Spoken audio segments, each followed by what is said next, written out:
0, 1.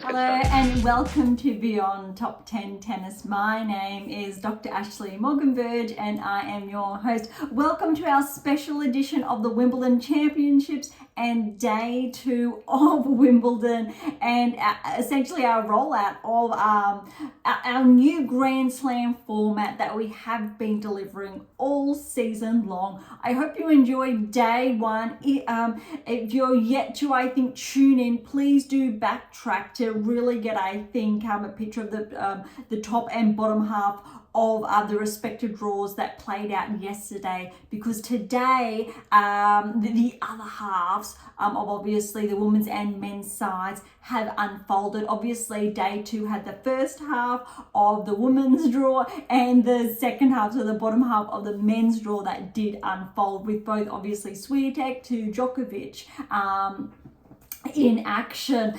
Really quickly, for those of you who have been with us for some time, thank you so much. Today's episode is number 101.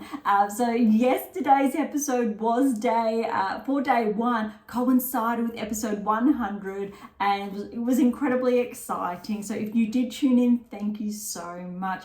For those of you who are new, thank you so much. As always, I really would encourage you to track back to those earlier episodes, whether it's from 10, 20, up to essentially 50, where it focused on one of my primary texts that really set the baseline. And I think there was, let's say, a lot discussed in some of my previous works. For example, the What Is Your Game Missing series, What Is Your Game Missing, What Is Your Game Missing Now, and What Is Your Game Missing to Win. Obviously, if you're curious and you want to read up on these ones, they're available on AIMA International, or head on over to Amazon, irrespective where you're based in the world. But there's a lot of really important data in these texts. These covers are actually original, so they will look a little bit different online. That's probably important to share there, but a lot of those early episodes built those foundations. So this season we've really been focusing on the key rankings and results and the key correlations that really cross over with the 8 keys. Those of you who aren't familiar, here 7 keys, 8 key, and you'll see that in the background as well. The How to Develop a Top 10 Tennis Rankings, my latest release that did come out at the end of last year, but really powerful and insightful. So we do have references to that as well. All right, so if you really want to learn more about that, better understand that, track back to those early episodes. And obviously, if you can see me, that means you are tuning into our video feeds that are now available on Spotify or YouTube. Our audio only ones are available as normal wherever you tune in to your podcast or to our episodes. But I really want to kick off today's episode by really underscoring, I think, the importance of our data and our predictive analytics. More often than not, you will not hear me say, no, a player will not win. No, a player is an absolute definite, because really, relatively, or when it comes to scientific implications, there's always that margin for error, and there's always that anomaly. So I'm very careful with that, but you would have heard me on multiple occasions essentially share the likelihood is not that high. And we've got a couple of players actually that have fallen in round 1, and they're not that surprising that it has happened. So I will get to that shortly. I wanted to kick off today's episode. We did have a question come through, or a couple of questions in that matter, in regards to where a couple of players are potentially in the draw. So if you do send questions through, I will do my best to address them. One was in regards to 3 players potentially missing from the draw. What's happened to Bouchard? Bouchard is not ranked. So Eugenie Bouchard obviously made a really good run at Wimbledon a couple of seasons ago now. Sometime when she was at her performance peak, she actually suffered a head injury, believe it or not, those of you who are not familiar, at Wimbledon. I believe in the dressing room, there was just a bit of a mishap. She did get a minor concussion from that, and she really struggled to maintain or regain her form thereon after. So she has slid in the rankings. It looks like potentially she is committing more so to pickleball, for example, opposed to a full-time schedule on tour. That said, because her ranking has regressed so substantially, she's not receiving, say, those wild cards she probably would have at that time, let's say that 1, 2 to 3 years after that initial incident. If she does make a big run comeback, exceptional, though I think she's had a really good career and unfortunately struggled with a couple of injuries.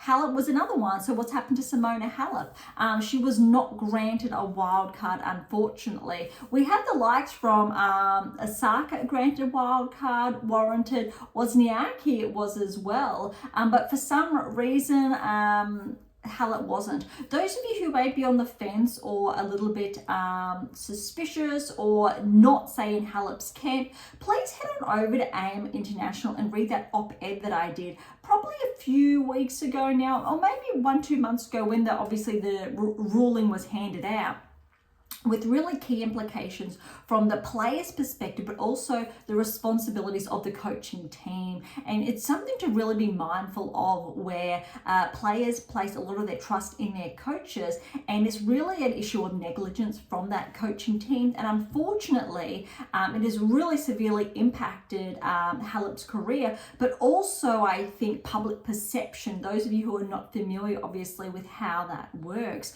And so essentially, if you are not in that camp, public perception and how that has swayed you, opposed to noting negligence from that coach's part. And unfortunately, that coach is still able to actively coach on tour, and currently is. So that's a little bit of a food for thought there. Other one was an up-and-coming Aussie player, Taylor Preston.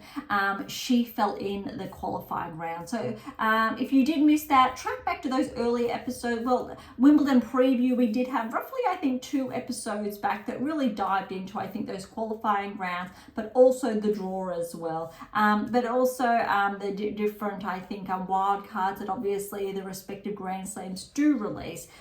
It's quite interesting. Okay, I'm going to wrap that up with those questions there, and I really want to dive into some really interesting, I think, results implications for the first round that has now almost been finished, because there were a couple of rain delays. So there are still actually, let's say, a dozen matches that will be played out on the 3rd day. So we will get to that later.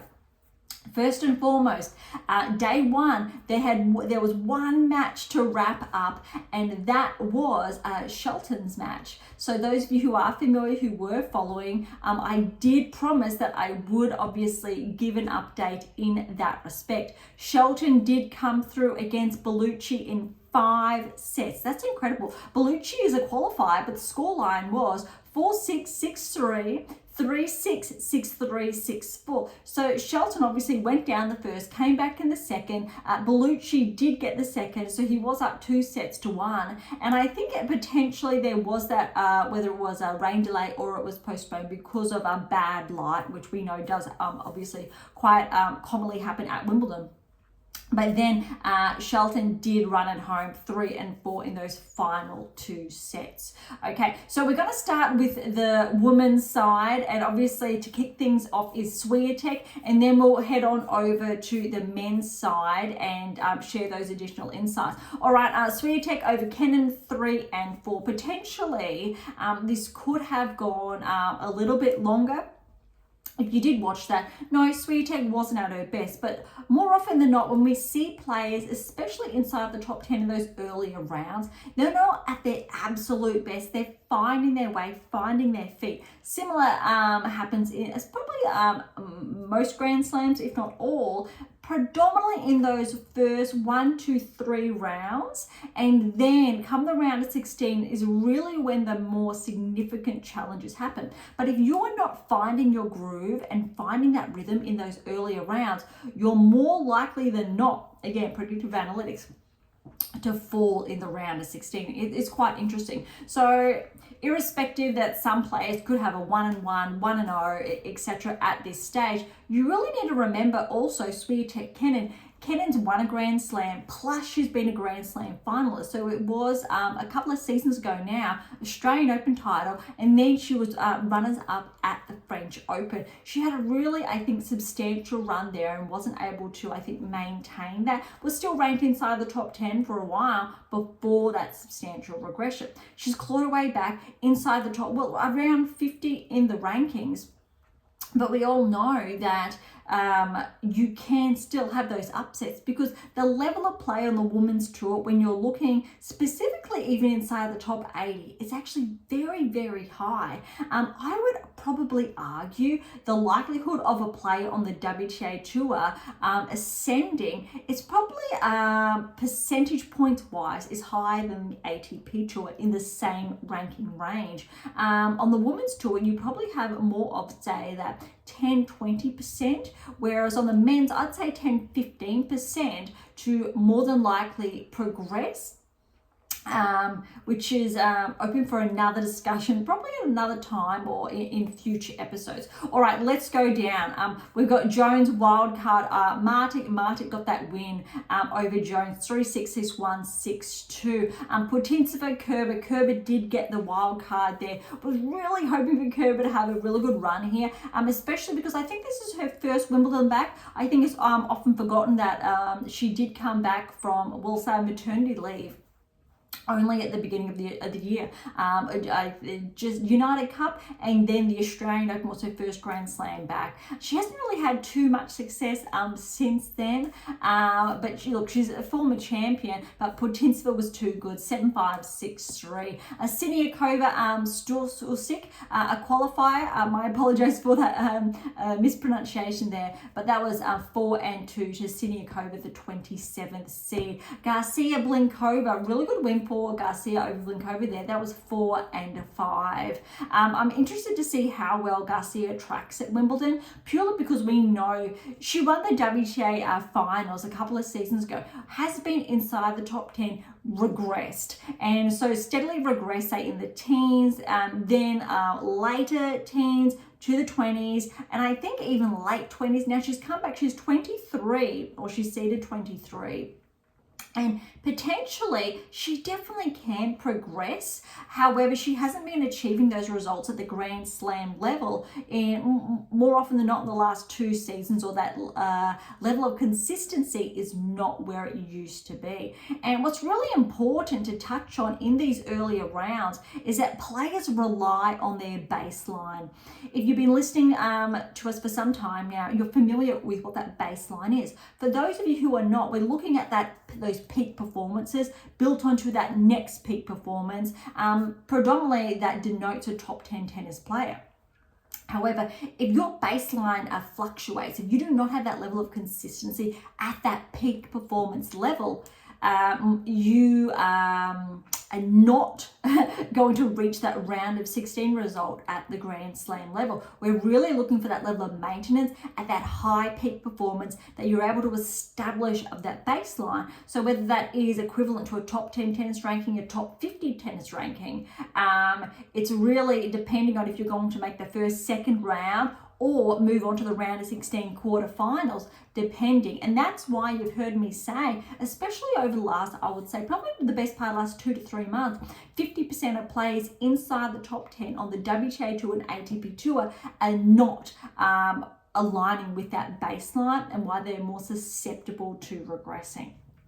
Okay, Sinner, a qualifier over Dodin, 4-love. Tomljanovic, Ostapenko, there was a bit of noise around this match, predominantly between, there's a history, but I think that's a clean slate. Tomljanovic has come back. She did get a wild card. She was dealt with injuries, but you need to remember Tomljanovic was the one who took Serena out in her last match at the US Open. So Tomljanovic really can make those upsets. I believe she's made the round of 16 at the Grand Slam level on more than one occasion. Definitely one, but I'm pretty confident there's been 2 occasions there. If not, I think she's actually had a quarterfinal berth. Potentially it was at Wimbledon. but it is at one of them. So Tomljanovic can deliver when she is consistently at that baseline. But again, she's only just come back. I think this is probably her maybe third or fourth event max that she's been back in action. But look, Ostapenko, this is probably the cleanest match I've seen her play. Definitely better than the French Open. And ironically, Ostapenko has won the French. That's where her maiden Grand Slam was, and Soul Slam to date. But look, too good, the 13th seed, 6-1, 6-2. Collins and Towson has they're one of the matches from the I guess the rain delay, so that one will be in action on day 3. Gelfi and Sheriff. Gelfi is a qualifier, and look, Sheriff's been making some inroads this season. She is ranked inside the top 80, but look, Gelfi got the win 1 and 2. That is absolutely impressive. Granted, that rankings wise as well, it is a bit surprising. All right, there's 4 matches now that have been rolled over for day 3, and that's Osorio Davis, French Haddad Maia, Krejcikova, Kudermetova, Volnets, and Karl. So all 4 of those matches will be on day 3. All right, Buska and Bogdan. Buska, really good win there in 3 sets. Third set was tough. All right, 6-4, 4-6, 7-6, and that was 10-5 in that tie break. Okay, this is really interesting, this match.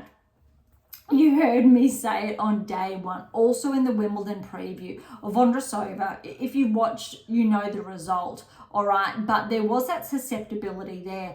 Potentially, I did mark Vondrousova as progressing through to the quarterfinals, but there was a very big maybe there. She is the defending champion, and because of that, you can never write a defending champion off. Just when you're looking at the metrics and the data, Grand Slam performances, if they are a prior Grand Slam champion, specifically within the last 2 seasons.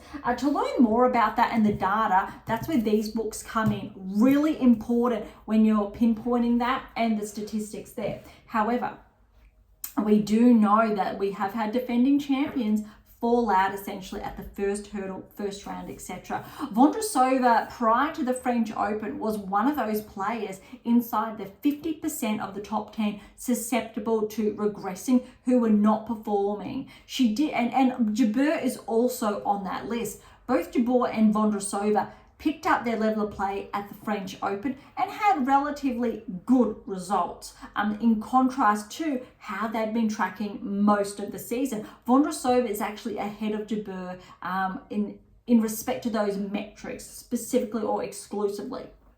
There was a significant susceptibility here, though, for Vondrousova, my apologies, to fall at those initial hurdles, which has happened. So Buzaz Maniero, look, she's ranked around, I think it's 83 in the world, and so she fell 4 and 2. Look, that first set, it's definitely a positive one.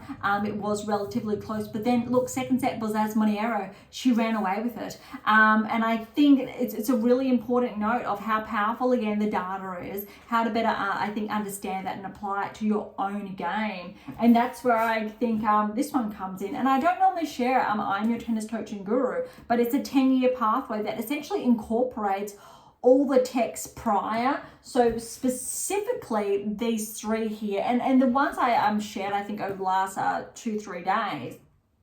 And it's essentially a training plan, a schematic for you to follow to lead you towards that top 10 tennis ranking. And it's really, I think, those initial foundations. Those of you who tuned in a few episodes ago would have heard me say that I am in the middle of penning my next book. Really small snippet here, and it's going to be a build on from that. I'm Your Tennis Coaching Guru was released, I think, about 3 to 4 years ago now, prior to these ones being launched, because we had this one, and my fictional release in between. So there have been 3 books I've penned since that one, 2 obviously applicable to right here and now, and the time has come essentially to be able to integrate that in a different way. So I'm really looking forward to talking more about that in future episodes, but hopefully, fingers crossed, it's a this year release, but time will tell.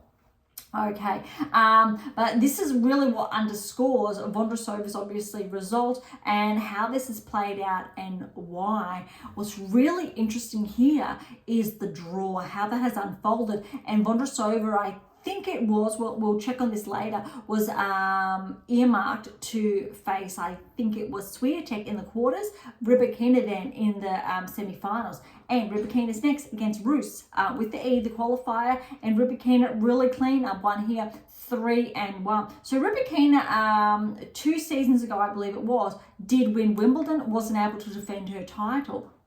It was Vondrousova. So this is actually really interesting to see how Rybakina goes, especially because Sabalenka is out of the way, which would have been a really big threat to Rybakina. However, not in her half.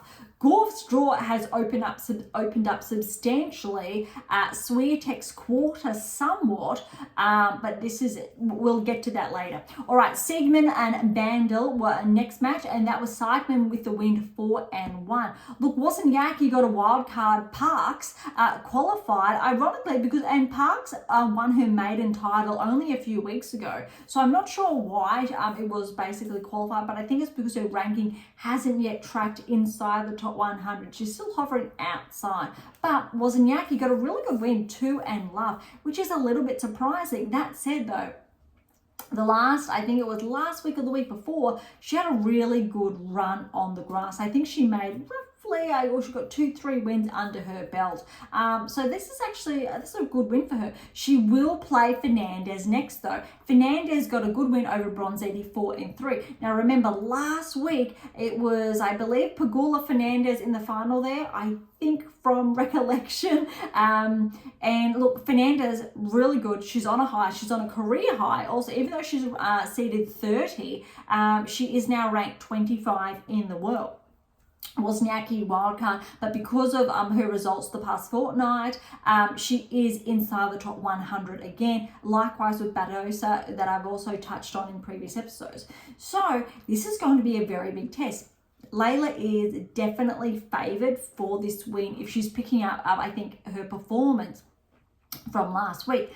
But it's probably a really good measure to see how Wozniacki has been tracking because she hasn't gotten to this stage and played these players of late. All right, Kalinskaya, the 17th seed, also is on a high at the moment, and she had Udvari, a qualifier first round. Good win for Kalinskaya, 3-2. Buskova over Riera, 2-1. Kalinina fell to Evanesian, 2-3. Samsonova, the 15th seed, got a really good win over Masarova in 3 sets, 6-3, 4-6, 6-2. This one I was really interested in, and that was Jabeur's match. Whether she was able to play clean or not. And she really showed at the French Open how her game was able to come together when it counted, because the lead-up events, it was not there. And that's been happening predominantly all season, and why her top 10 ranking has steadily been regressing, even though it's still inside the top 10. But this was a very big potential hurdle, like Vondrousova, for example. But Jabeur, 10th seed, got a really good win here, 3-1 over Ushijima.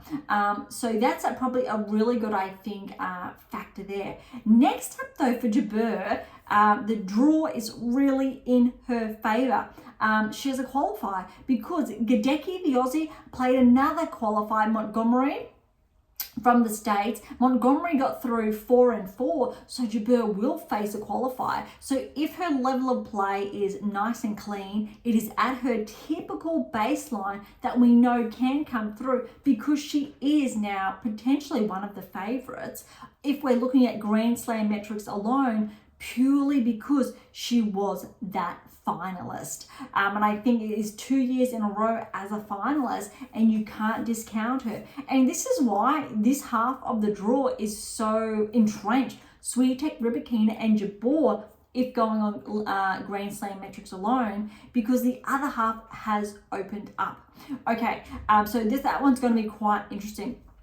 Gulbik and Naima are set for tomorrow. Same with Svitolina and Linette. Svitolina is another player who is very dangerous potentially. However, you need to remember what happened, I think it was in the previous event, where I think it was Wozniacki who did get that win over Svitolina in 3 sets, which was really surprising. So potentially we could see a very interesting run from Wozniacki, which, look, at the beginning of the season, it was incredibly not likely, in all fairness, because her level of play, it was not there. But looks like she's been putting the work in. So it's going to be interesting to see how the next, the second and third rounds do unfold. And Linette Svitolina, that's not an easy match for Svitolina, purely because Linette has been tracking this season. All right, Bulter, really good win over Maria, but very tight, 7-6, 7-5, and that was 8-6 in the first set. Dart over Bay, the qualifier, 4-0. Wang, good win over Tomova, 7-6, 3-6, 6-love in that third, and Pegula over Kruger, 2-0. I was a little bit nervous for Pegula. You would have heard me share that on day one and also in our preview episode, because even though Pegula did win that title 2 weeks ago, she fell at the first hurdle last week, but she did have more time to recover. Now look, I've just said you've got Pegula also in this half of the draw, and oh my goodness, when we're going to have a look at the draw again later, it is going to be tough, but also it looks like there potentially could be a lot of upsets coming our way as well. All right, that wraps up the first half of the women's draw. So the first rounds are, let's say, done, but we know there's probably about half a dozen matches from the first round on the women's side that needs to, or they're pushed over to day 3 to be unfolded. All right, let's have a look over to the men's. And I think what's really interesting here is another predictive analytic that I did share yesterday, but also I've shared previously as well. Those players are part of the 50% inside the top 10 on the men's side, and who have been tracking and who have not. Rublev, who is one of those players who is not inside the 50%. So he's part of that 50% who are more susceptible to regressing. He does have those points though that have been holding him inside the top 10.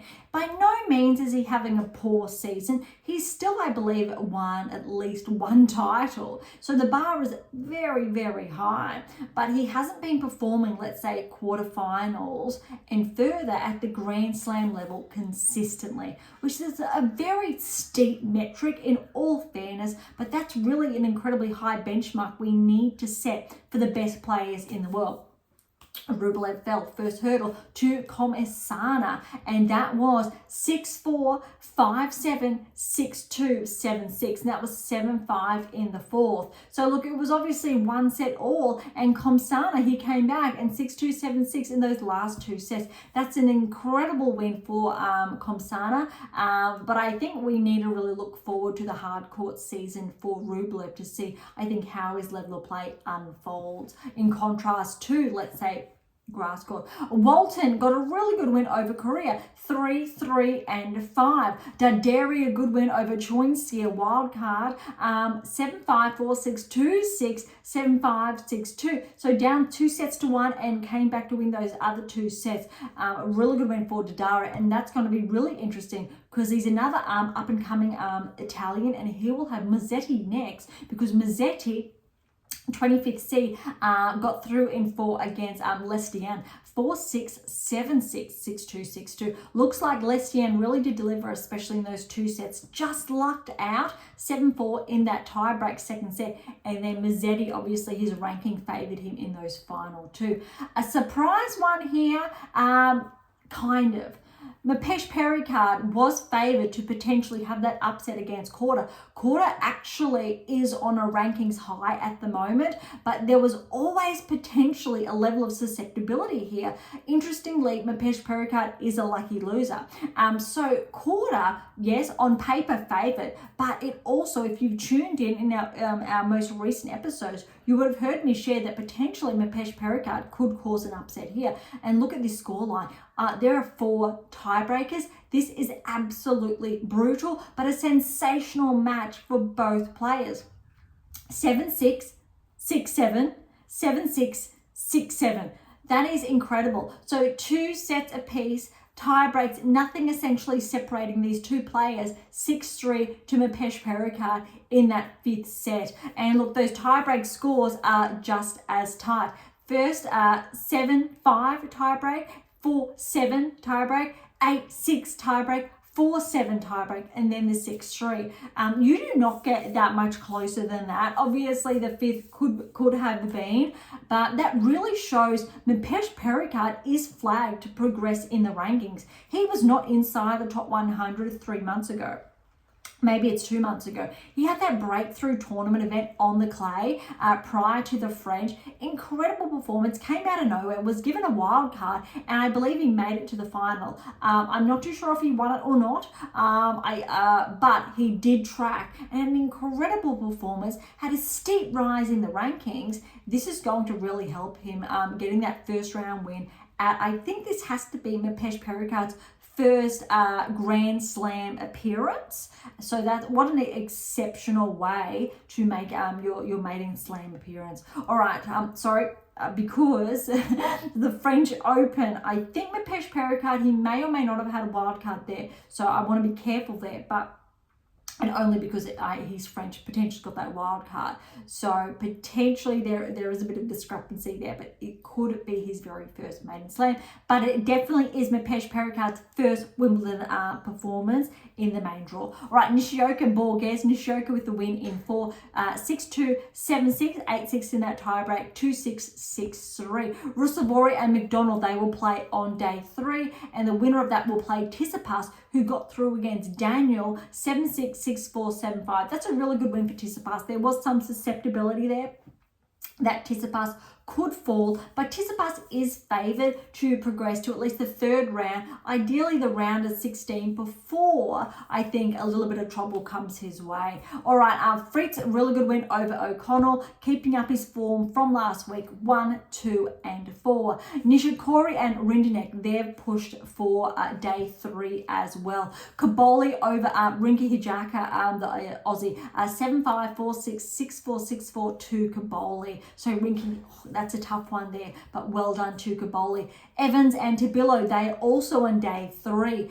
Draper had a Ymer, a qualifier there, and Draper's 28th seed. He's been having an incredible run lead up to Wimbledon, and he got through in 5. So well done to Ymer, pushing Draper to 5 sets. 3-6, 6-3, 6-3, 4-6, 6-3.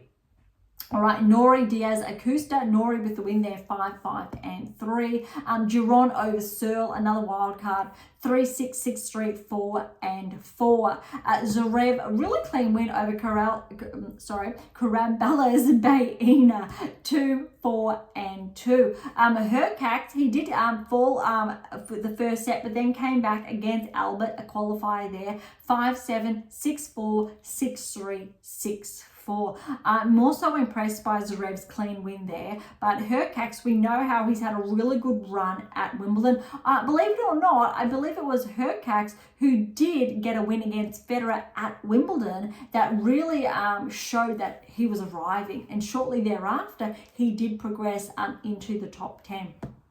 Stricker and Fils with the win there, 3-2, then 3-6, 6-4. Goffin is a lucky loser that has progressed through, and he will face Macaque. That will also be on day 3. And we have a couple of other matches that have been pushed towards day 3 as well, and that's Sauerland and Surilundo. Agor Elisime and Kokkinakis, they have their 4th set to unfold. Agor Elisime natched those first 2 sets. I think it was 7-5, 7-6, and then Tanasi got that 3rd set. I believe it was in a tie break, and then midway through the 4th, but that was, look, Kokkinakis and Grass and 5 sets essentially go with his level of play. I believe Tanasi's cracked back into the top 100. Agor Elisime is the favourite, but in all fairness, neither of these players, well, Agor Elisime is not playing his best tennis, but that said, it really is those first 2 sets were incredibly tight, even that 3rd set there, but you would think Agor Elisime would clean that off in 4, but potentially an upset brewing, and that also was shared again if you're referring to our data from obviously the last 2 episodes. Pooley and Jajeri, they will also be pushed through to day 3. That match I don't think has commenced. Moona and Harris, wildcard there. Moona with a win in 4, 4, 4, 3, 6, 6, 3. Duckworth and de Minaur, wow, this was incredibly tight. You don't get much tighter than this in straight sets. 3 tie breaks, 7-6, 7-6, 7-6, 7-1, 7-3, 7-4. Duckworth, he was a lucky loser. He played exceptionally well. It was not, let's say, a pretty match. It really was a point here and there. And obviously, as the scoreline shows, it was really who played the better tennis in the tiebreak. And really, experience won out in Alex's case. Even though Duckworth is more senior, I believe he's 32 years of age, he's had a lot of injuries, and he's really managed to come back, claw his way back, I believe, into the top 100. I think he has managed, but look, Alex was just too good when it really mattered. But I think Duckworth should walk away being incredibly proud of himself, because that scoreline showed that he was able to go neck and neck with one of the best players in the world, Alex, who is inside that top 50% that we touched on earlier. But what's really important, I think, here is that Duckworth's level of play was able to hold it with Alex. And look, Alex was not playing at his best. And what's really important and noteworthy is that these two practice a lot, which means they essentially know each other's games inside out. Obviously, Davis Cup teammates. So that really gave Duckworth a bit of an edge in contrast to other players with a similar ranking range to Duckworth. So it gave Duckworth that foot in the door, in a manner of speaking, against Alex. And look, well done to Alex, I think, for pushing through there. Rune Kwon, really good win here for Rune, 1, 4, and 4. I'm looking forward to see how Rune tracks, because he definitely was more likely than not to regress and to fall in rounds prior or tournaments prior to Wimbledon, and that essentially was true and did happen per the data. However, I think something potentially could have changed in his game, especially with grass court season, and I'm very curious as well to see if he starts to pick up his level of play. And noteworthy, he is on course potentially.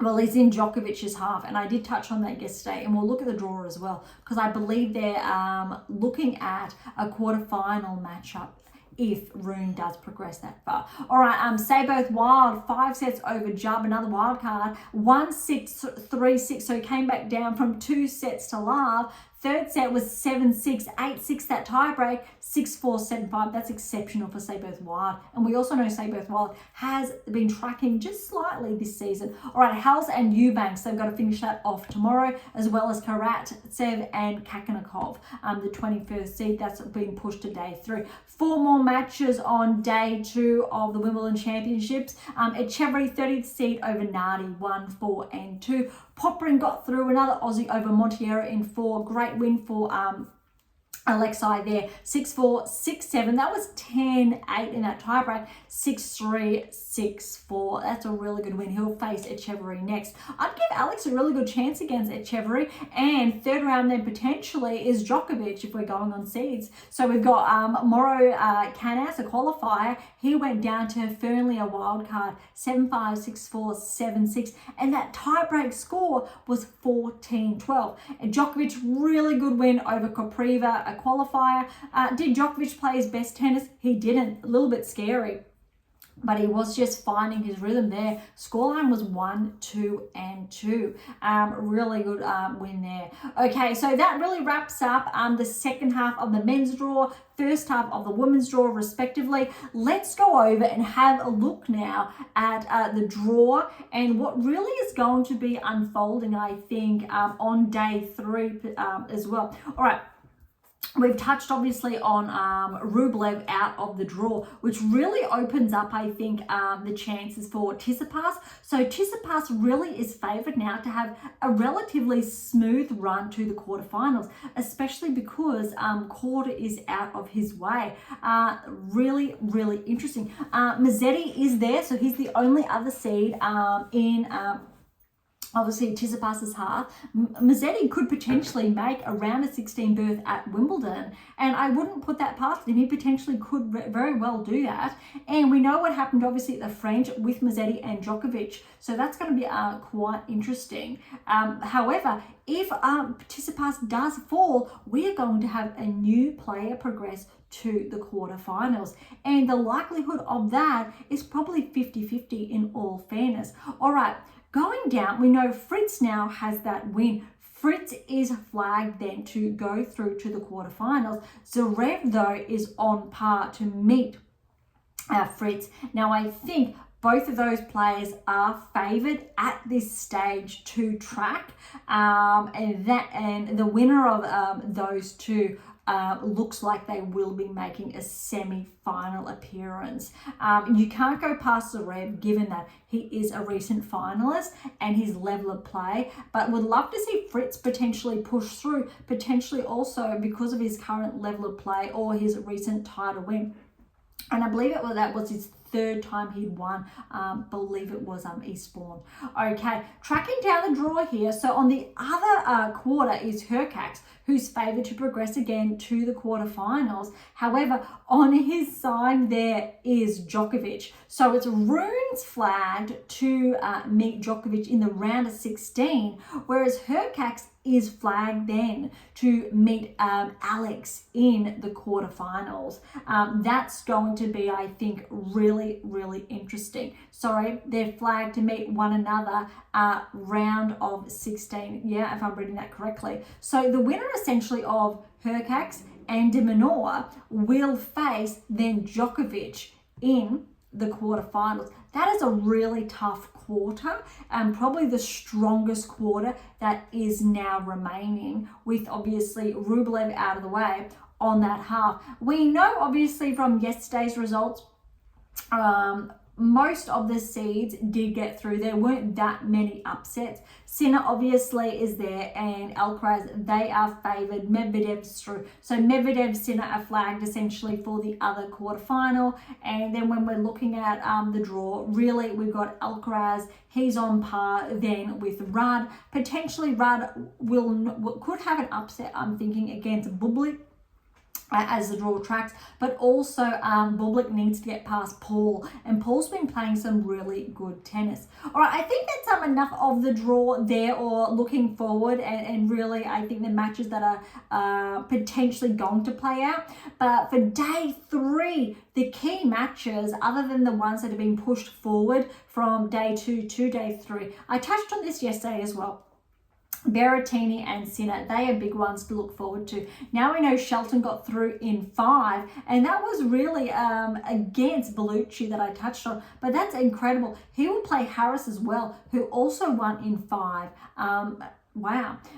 Again, Wawrinka Monfils, looking forward to that one, but also let's have a look at the matchups now since the other half of the draw has unfolded, because curious, I think more interesting matches up. We've got Draper and Norrie. So both of these two are going to face off in the second round. I think Norrie, let's say originally, was inside the top 20. It was doing some really good, I think, tracking or progressing towards the top 10.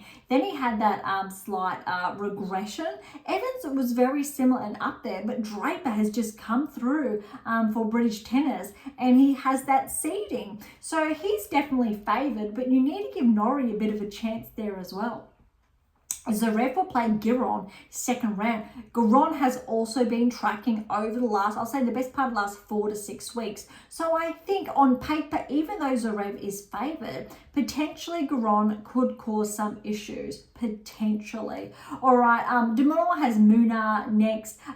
Rune has Seyboth Wild. You need to give Seyboth Wild a little bit of potentially taking a set from Rune, but we're yet to see Rune play, I think, his best tennis this season, like, let's say, 2 seasons prior, when he really was at that absolute peak before regressing a lot this season. If, with that scoreline especially, Rune is finding his ground, then it definitely would be straight through. If, however, that ground is not, that's not the case. So it's a really interesting encounter to, I think, gauge Rune's current baseline. Echeverry, Popyrin, and again, Djokovic has a relatively easy draw through. All right, let's have a look then at the women's draw, how that has unfolded. Obviously, there are a handful of matches that have been pushed to day 3. Let's start with day 3 potential lineups, well, the matches that are going to unfold.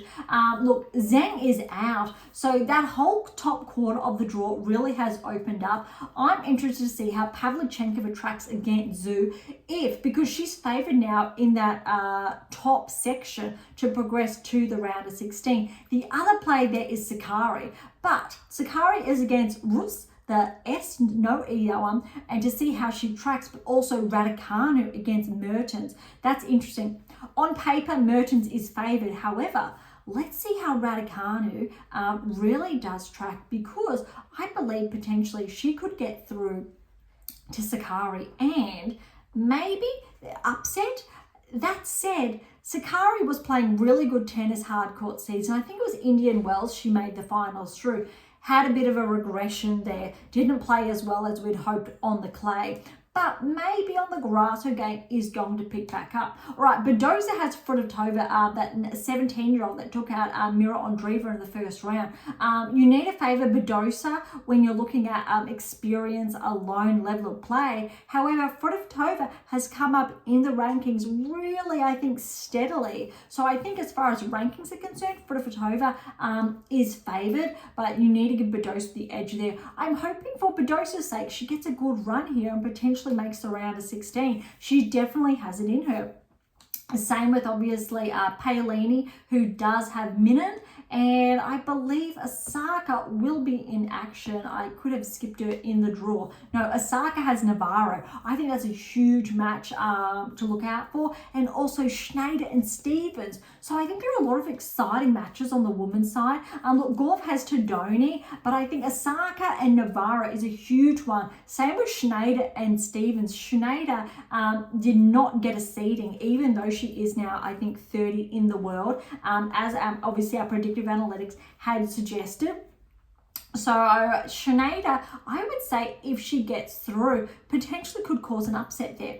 That said, Navarro, I'm really interested to see how her level of play is against Osaka, and likewise how Osaka's level of play is against Navarro. Really interesting. But I'm favouring this half of the draw. It's essentially, when you're looking at Swiatek's half, it has opened up for Gauff quite substantially, especially when we're looking at progressing through to the semi-finals. There is going to be, on the women's side of the draw, on this side, a new semi-finalist, and that is going to be, let's get the Paolini, potentially could make the semi-finals of Wimbledon if she maintains her ground. This is a very good draw for her, but depends how she tracks. However, I've just noticed I've been looking at the wrong line. So no, Paolini, she's on track to meet Gauff in the quarterfinals. So that's a little bit brutal there. So quarterfinals still, if Paolini is able to make the quarterfinals, that's a really good result. Favouring Gauff to make the semi-finals without a doubt if she's able to maintain her level of play. All right, since Andreeva is out and Vekic, when we're looking at that upper quarter, we're looking at Yastremska, Kasatkina. Kasatkina is definitely favoured. Remember, she won that title only last week. Now, I'm going to say Kasatkina and Sakkari are favoured on paper. Kasatkina is more likely to progress to the quarterfinals. However, in Sakkari's little quarter there is also Raducanu and Pavlyuchenkova. So that's a little bit more problematic. If Sakkari can get past the winner of Mertens Raducanu, then potentially she will progress through to the quarterfinals. So that's actually quite noteworthy and interesting. What's probably even more noteworthy here is Navarro, if she gets past Osaka, will play the winner of Schneider-Stevens. So the winner then of those two matchups will more likely than not play Gauff in the fourth round. So I think that is more troublesome. That said, those players are not facing off against Gauff until the round of 16. A lot more smooth there. All right, so when we're looking at the other half that we've just touched on for day 2, Swiatek's draw, she does potentially have Siniakova third round. She has Martic next, should potentially be clean, but I never want to understate a player's level of play unless we obviously have a lot of data behind that. Garcia's there, so on paper actually Ostapenko is on track to meet Swiatek in the round of 16. Now I've touched on this before. After seeing how Ostapenko played in her first round, that would be absolutely Swiatek's biggest challenge for Wimbledon, because I think thereafter she should be able to find her groove. In, however, the same quarter was Vondrousova. Vondrousova now is out. So Ostapenko really is, I think, that biggest challenge. But because also really interesting, because Vondrousova is out, that really opens up the draw for Collins if she's able to, one, get that first round win, because we haven't seen that yet. Potentially, this is dangerous. Fourth round Ostapenko, quarterfinals Collins, and I definitely think Collins has the capacity. If she's playing the same tennis we saw her play on the hard court season, if she didn't obviously lift that up necessarily on the clay, but if she's able to play that game on the grass, definitely has the capacity to reach the quarterfinals, which means it's actually very challenging this half for Swiatek. If you look at potential fourth round Ostapenko, quarterfinals Collins, if that plays out, and then semi-finals Rybakina. That's really a brutal, I think, quarter and or half, and she's really going to have to earn that Wimbledon title. That's a huge challenge. Rybakina, on the other hand, the biggest hurdle I think in her way is going to be Pegula, potentially, or Jabeur. Pegula is on track with Jabeur to meet one another in the round of 16. You need to favour Jabeur on the grass. That said, if Pegula can make the semi-finals, I'm rooting for her, because then it would correlate with her top 10 ranking, and she's yet to establish that correlation. And I think it would be really exciting for her. However, potentially third round has Bolter. Jabeur, however, has a relatively smoother run. Svitolina, if she gets through to her first round, potentially there's a third round lineup. But that half is a lot more problematic. Rybakina actually has a relatively smoother run. Potentially, she will face the winner of Fernandez and Wozniacki if she does get through, but you really need to favour Rybakina to progress. On the other side, obviously, if Kalinskaya progresses through, she has been tracking, and if she's able to get a win over Samsonova, again, looking at seeds alone, 15th and 17th respectively, potentially could cause issues for Rybakina, maybe in 3. But other than that, there's a relatively, I'd say, smooth run for Rybakina, round of 16 through to the quarterfinals, where only then would she face potentially Jabeur or Pegula. So look, that's a very different quarter in contrast to, say, Swiatek's quarter and what she has. Swiatek, I think, undoubtedly has the more challenging quarter in contrast to, say, Rybakina and or Pegula. And look, Sakkari, she's got a relatively good, same with Kasatkina, quarter there to play off against one another. And with Sabalenka out of the other quarter, Paolini, the earlier one respectively, Paolini and Gauff look like they're on track also for the quarterfinals. So I think respectively, definitely a lot tougher for Swiatek, not as tough for Rybakina if we're looking at seeds alone and the current data on how players have currently been performing. Yeah, that's really interesting, I think, as far as I think that's going to play out. All right, that's a lot. This really wraps up, I think, day 2 of the Wimbledon Championships, and we've given a bit of an insight into what's going to unfold on day 3, and also the matches to look forward to essentially throughout the second round. I'd probably say 90%, 95% of those first round matches now have been done and dusted. We've only had a couple of surprise packets. 2 players respectively from the top 10 are gone, one on either side. So obviously Zheng, 8th seed on the women's side, Rublev 6 on the men's side, and potentially I would see another 1 or 2 fall respectively on day 3 and 4 respectively of the Wimbledon Championships. So obviously round 2, there's probably a couple of upsets there. However, I'm really looking for, more likely than not, seeds between 11 and 20.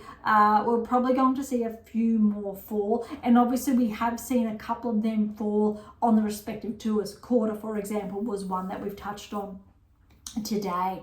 All right, really wraps up. We've touched on that. I'm really excited though how today's championships or the day 3 is going to unfold, because you can see by, I think, the draws, the complexity behind it as well, when you're looking at the data or intertwining the data and seeing which players are more likely to track than others. And again, this is coming to you live, so in real time, rather than waiting for, I guess, one of these ones to unfold, because really insightful, but to really understand, I think, where I'm coming from and to appreciate the depth of the data, you really need to have a dive into these ones. So the What Is Your Game Missing series, it's absolutely fundamental. Okay, let's wrap up today's episode on that. Thank you so much for tuning in. Look, to grab a copy of my new release, How to Develop a Top 10 Tennis Ranking, or the 7 keys respectively, head on over to AM8 International, or again, head on over to Amazon, irrespective where you're based in the world, and you'll find actually all the text there as well. For any comments or questions, head to AIM International or Topic Threat, the social platform set on data privacy. To interact with Beyond Top 10 Tennis, head on over to Twitter, Instagram, or YouTube, or you might even like to leave notes on Spotify or directly on Medium, where all of our blogs are. To catch up again, so for our blogs, head on to AIM International, click on our blogs tab. You'll see our whole catalogue there with over 100 ones that I've penned for you. So they're really, I think, important too. But also on Medium, they are available, and you're welcome, obviously, to comment and leave comments there as well. To get, I guess, the quickest reply is directly on YouTube, as Spotify, or more importantly on AIM International. For something different, head on over to Pink Octopus Books for my fictional release. You can see it's slightly in the background there. For something left of field, visit Spruik for some random polls. And of course, if you enjoyed today's episode, please like, share, and or subscribe. Would be absolutely phenomenal and incredibly appreciated. And of course, for those of you who are interested, we do have scholarships available on AM8 International, as well as options to work with me exclusively to nudge you closer towards that top 10 tennis ranking. So don't be shy, come and say hi. However, I do always say 8 keys. I will ask you if you're familiar with all the 7 keys and the 8th key respectively as well. Incredibly important there on that note as well. Thank you so much for listening. I am so incredibly grateful. Thank you so much for joining us for episode 101 of Beyond Top 10 Tennis. I am your host, Dr. Ashley Morgan-Bird. Thank you so much for listening. I'm so incredibly grateful. Thank you. I will see you for day 3 of the Wimbledon Championship. So this is Beyond Top 10 Tennis. So I'll see you next time.